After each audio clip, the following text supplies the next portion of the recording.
असम चुनाव से पहले ही राज्य की सियासत इस कदर गर्मा गई है कि बीजेपी चुनाव से पहले ही बुरी तरह से हारती हुई नजर आ रही है।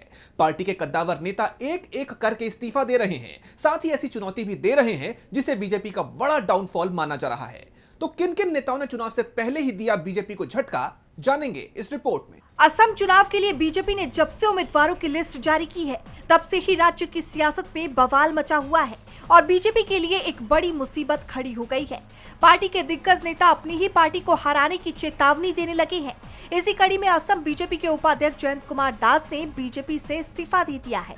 उन्होंने कहा कि निजी असुविधाओं के कारण उन्होंने पद छोड़ा।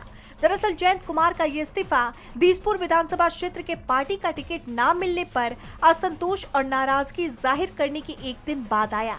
खबरें हैं कि उन्हें इस टिकट की उम्मीद थी, लेकिन दिसपुर सीट जयंत के बजाय कांग्रेस छोड़ भाजपा में शामिल हुए सांसद प्रद्युत बोरदोलोई को दी गई, जिसके बाद जयंत दास का गुस्सा फूट पड़ा। बीजेपी पर लगातार ये आरोप लग रहे हैं कि वो पार्टी के कद्दावर नेताओं को नजरअंदाज कर रही है और जो नए कांग्रेस के नेता पार्टी में शामिल हुए हैं उन्हें टिकट दे रही है। आपको याद होगा, एक चैनल में दिए इंटरव्यू में जयंत ये भी बता चुके हैं कि कैसे कांग्रेस को बदनाम करने के लिए हेमंता सरकार ने पूरी टीम बिठाई हुई थी।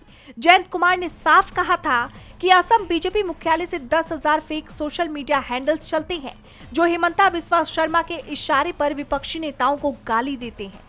जयंत कुमार अकेले नहीं है जिन्होंने इस्तीफा दिया हो। इनके अलावा बिहपुरिया से भाजपा विधायक अमिया कुमार भोयान ने पार्टी से इस्तीफा देते हुए निर्दलीय चुनाव लड़ने का ऐलान किया। बीजेपी ने इस सीट से भूपेन बोरा को प्रत्याशी बनाया, जिसे लेकर अमिया कुमार का कहना है कि असम बीजेपी में हेमंता बिस्वा शर्मा अपनी एक अलग टीम तैयार कर रही है। इसके अलावा असम बीजेपी युवा मोर्चा के उपाध्यक्ष संजय रे ने भी पार्टी से इस्तीफा दे दिया और अभय पुरी से निर्दलीय चुनाव लड़ने का ऐलान कर दिया। तो वहीं बीजेपी को एक और बड़ा झटका देते हुए असम के कटीगौड़ से पूर्व बीजेपी विधायक अमर चंद्र ने कांग्रेस पार्टी की सदस्यता ली। इन इस्तीफों ने चुनाव से पहले बीजेपी को ऐसा झटका दिया जिससे वो सख्ते में आ गई है।